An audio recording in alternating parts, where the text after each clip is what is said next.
Capítulo 3.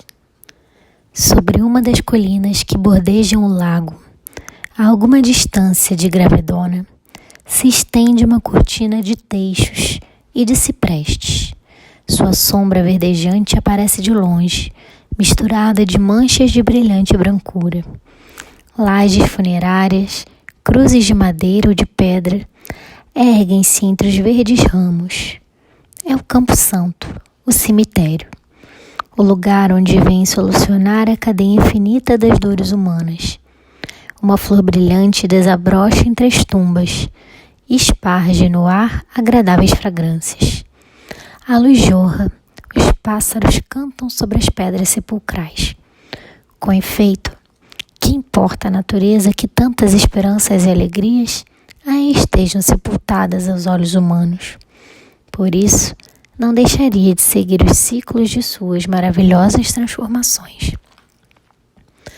Não longe da entrada do cemitério, uma grande laje de mármore está cercada de roseiras, de jasmins, de cravos rubros, entre os quais zumbem os insetos.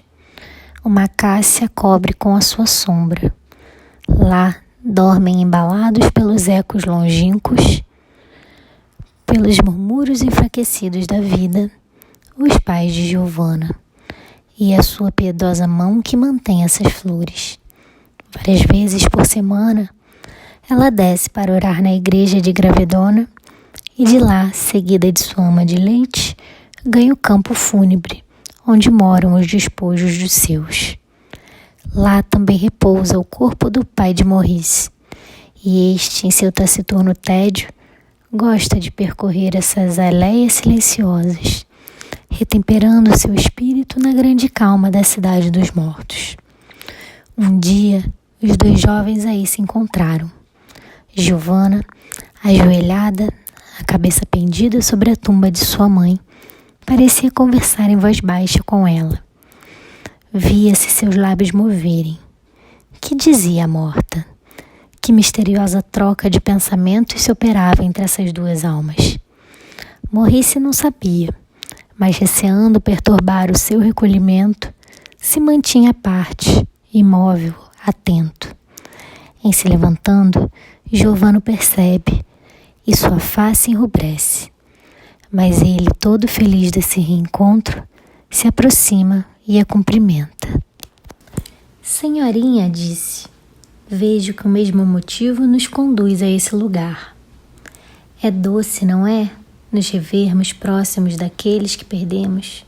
Experimentamos que sua lembrança está sempre gravada em nossos corações. Sim, ela respondeu. E no cumprimento desse dever, se é possuído de forças novas, se é fortalecido no bem.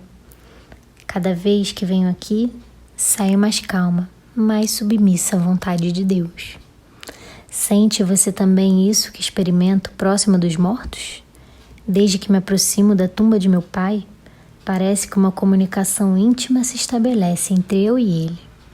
No fundo do meu ser, uma conversação se estabelece.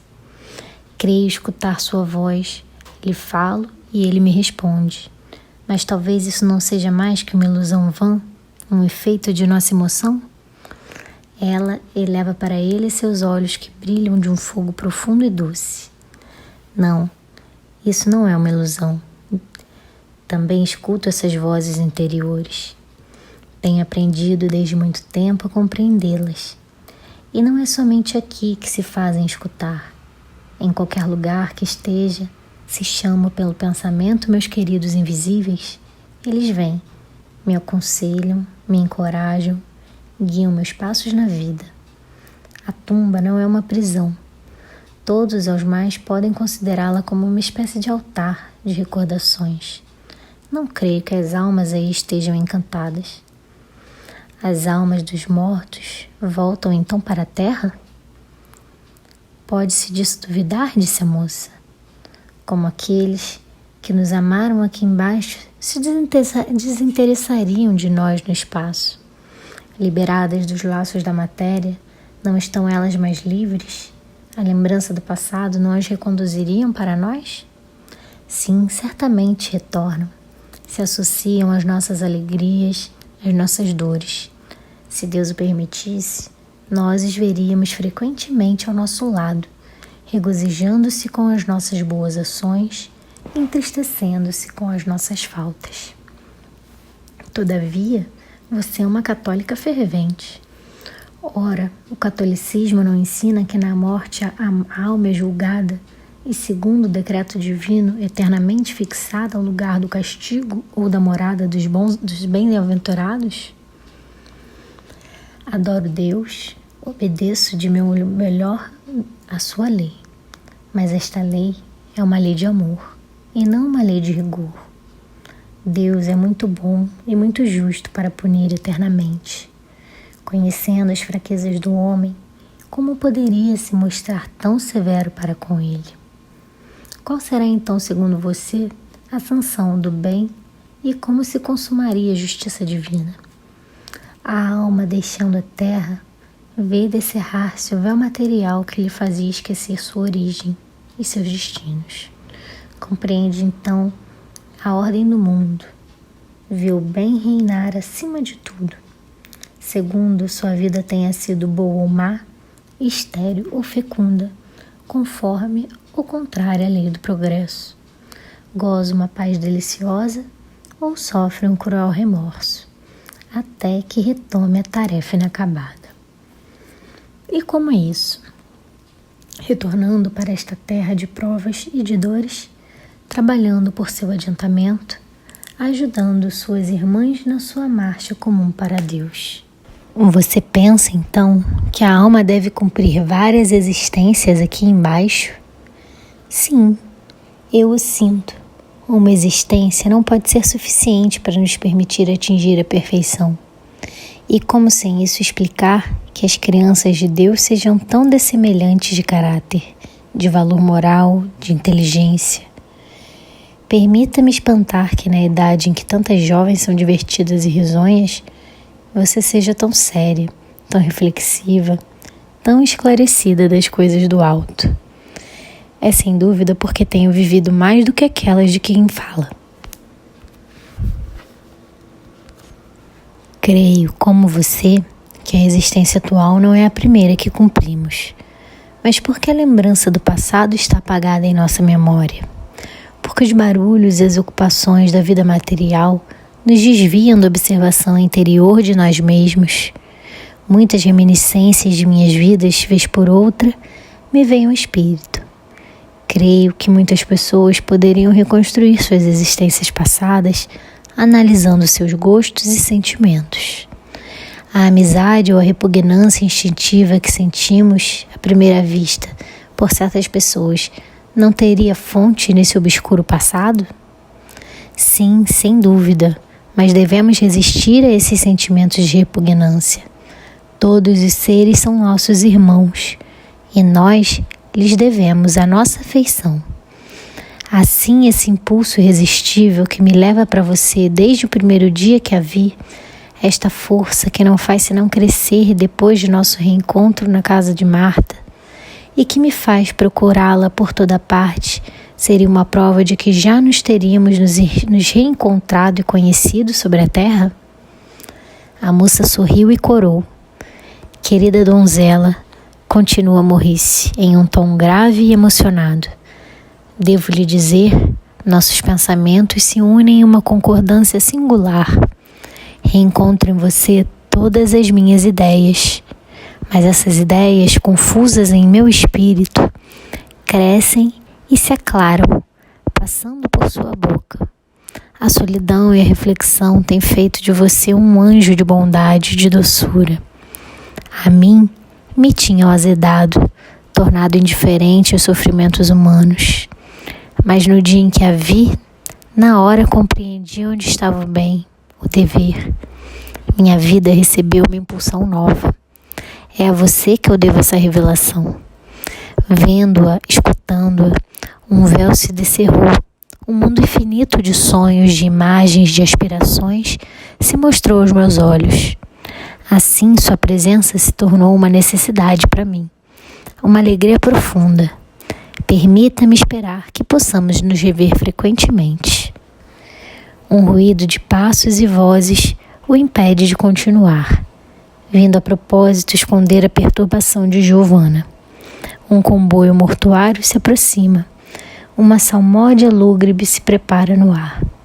A jovem moça chama sua ama de leite, mas antes de se afastar, faz um sinal amigo a Maurice e lança essas palavras: até logo. O jovem a seguiu com o olhar, até que sua veste branca tivesse desaparecido no ângulo da aleia. A admiração que havia despertado no espírito de Maurice no seu primeiro encontro com Giovanna ia crescendo à medida que aprendia a conhecê-la melhor. Mas pouco a pouco, esta impressão estava mudando em um sentimento todo novo. Após cada uma de suas conversas na casa de Marta, ele se sentia, como havia dito, melhor, mais inclinado para o bem, mais doce para com os seus semelhantes.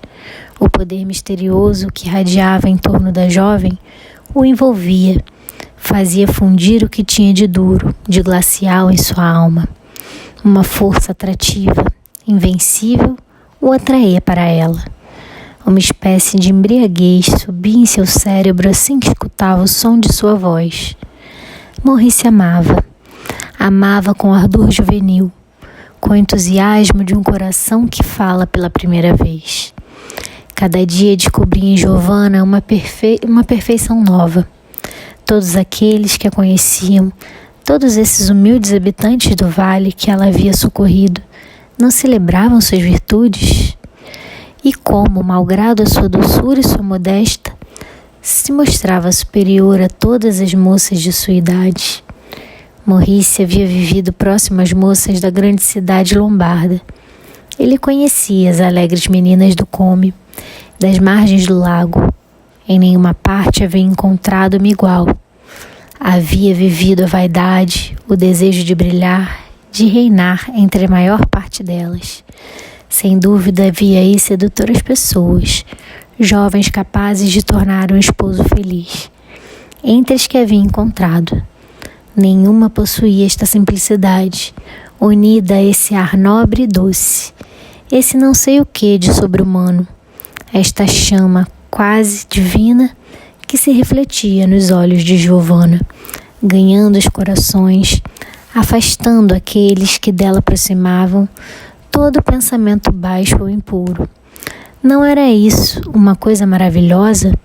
Ao escutá-la aos 18 anos falar com tanta convicção das grandes leis ignoradas pelo homem, perceber os sombrios mistérios da vida e da morte, reconfortar os indecisos, mostrar a todos o dever. Eis o que dizia Maurice após a conversa do cemitério, com a imagem de Giovanna preenchendo seu espírito. Repassava na sua memória todos os incidentes que o haviam aproximado dela. Revia tal qual lhe tinha aparecido, num dia de festa, na igreja de Gravedona, absorta na sua prece, enquanto que ao redor tudo era barulho, movimento de caixas removidas, esfregaço de panos sobre as lajes. E de tudo isso, recordações, pensamentos, secretas esperanças, se libertava de um sonho delicioso, um sonho de amor, de felicidade, que acariciava silenciosamente no fundo de sua alma.